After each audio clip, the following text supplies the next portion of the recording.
10%. That is the number of websites that are older than the year 2010. And in another 13 years, that number may be as low as 1%. The internet has grown exponentially and will likely continue to grow exponentially. But at the same time, parts of it are disappearing, bit by bit, old and new, dying one link at a time. Nothing is permanent on the internet. Most websites will be lucky to reach their 5th birthday, and this is for a number of reasons. Creators can lose interest, older platforms struggle to rebrand and adapt to an ever-changing internet landscape. They may otherwise become unsustainable or unprofitable and eventually become dormant, lingering on as a snapshot of an internet age that is past, until they eventually fizzle out and fade, only leaving behind a collection of dead links and error messages. This phenomenon has a name: link rot. The term link rot refers to two things. The first is when a page becomes permanently inaccessible, leading to users receiving some kind of an error message when trying to reach that page, resulting in what is called a dead link. The second is when a page is still accessible, but linked content on that page has either moved, no longer exists, or has changed in some way. When this happens, old links to the page still work, but the content that the link is for is not where it should be. This is most common where information has high turnover, places like government websites, for instance, where priorities and policies shift with administrations. This is often called content drift or reference rot. Rot is systemic online. It affects the old and the new, but it hits older websites particularly hard. This is the $1 Million Homepage. Alex Tu created this site in 2005 as a way to pay for his schooling, and his idea was incredibly simple. He created a 1,000 by 1,000 canvas where people could buy pixels on the dollar, and with a minimum of 10 by 10 blocks for $100, anyone could reserve a space to create an image with a hyperlink embedded in. With a little help from the BBC, the site went viral, and within the year, the last of the pixels were sold, and Tu had made his million. The page seems to be preserved well enough, but underneath its mid-2000s aesthetic, it's little more than a skeleton. Here is a representation of link rot on the $1 Million Homepage. It comes from a 2017 survey of every link on the page. It found that of the 2,816 links, only 1,780 were actually reachable. Or to put it another way, in just 12 years, nearly 40% of the $1 Million Homepage had rotted away. The survey also found that of the roughly 60% of links that did still work, almost all of them redirected to domain resale pages or had experienced significant reference rot. That was 6 years ago. Now there are even fewer original links from 2005, with the majority being completely dead, for sale, or being outright malicious. Nearly the entire $1 Million Homepage, as it was in 2005, has disappeared.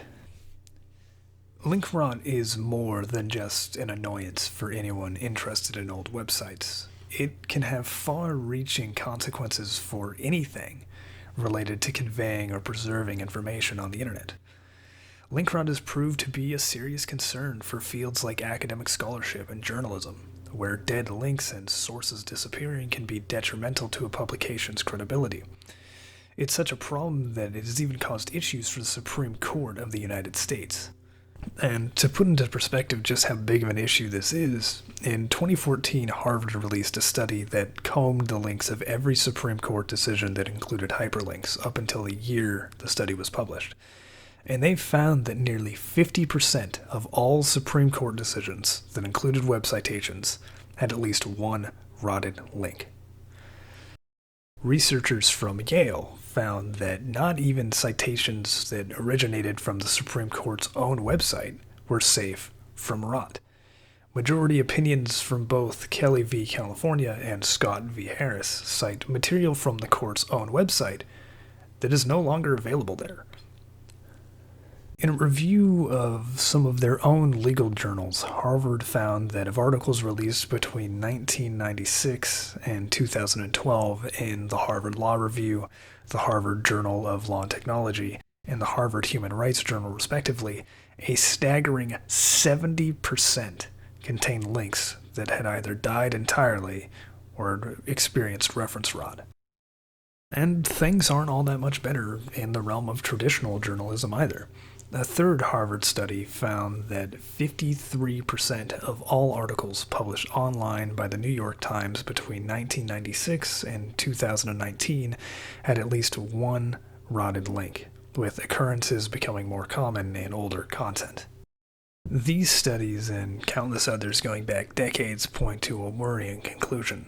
The things we put on the internet are under a constant threat of disappearing forever. The internet is more than just information, though. It's people, too. You probably have at least one profile on the sites you frequent, be it Facebook, Twitter, Reddit, or given you're watching this, YouTube. You have some kind of digital footprint. Most of us do. A part of our lives that only exists online, and unfortunately, each one of us will die. While most only leave behind memories for loved ones to reflect on, in the cases of celebrities, journalists, politicians, and other notable people, important information can reside on their social media pages, sometimes only on their social media pages. The policy of media platforms like Meta and Twitter, for example, can either be what saves the online lives of their users or what wipes them clean. In 2023, Facebook surpassed over 3 billion monthly users. That's 38% of all people on the planet just using Facebook. A significant number of them will have these accounts for the rest of their lives. Like several other social media sites, Meta holds hundreds of billions of photos and videos and other forms of media, entire timelines of people's lives. What they do with it matters. When Facebook is notified of someone's passing, their accounts are turned into memorial pages, assuming the user hasn't opted for it to instead be deleted. Memorial pages are left public so that friends and family can share memories of their loved ones, but the account is removed from public spaces. It doesn't appear in people you may know feeds, and it can't receive invites to events or be logged into. And Facebook's policy of essentially archiving these profiles on the platform is unusual for social media. Another large social media website, Twitter, announced earlier in 2023 that they would be implementing a policy of deactivating accounts that had become inactive.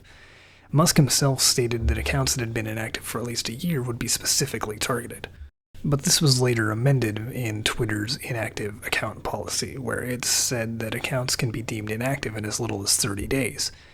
And while Twitter does archive deleted content, it's only accessible to the account's owners, meaning that the profiles and tweets of loved ones who've passed, or celebrities or journalists, thousands of accounts with millions of tweets, are essentially inaccessible unless they're archived somewhere else. Twitter is not alone in its policy of getting rid of inactive users.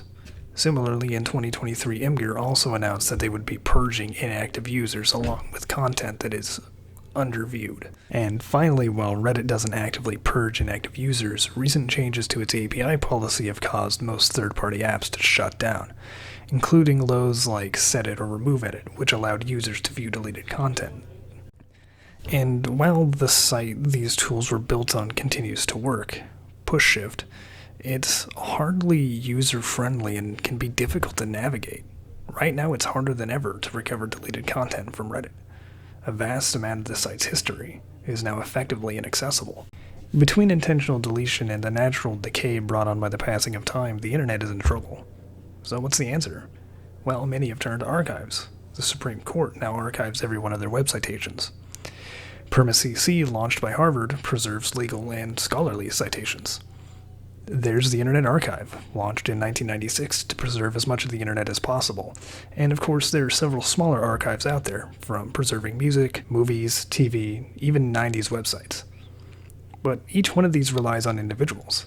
So if there's something on the net you find interesting or important, something you value, consider saving it if you can. It may not be there forever. That's the end of this. Thanks for watching.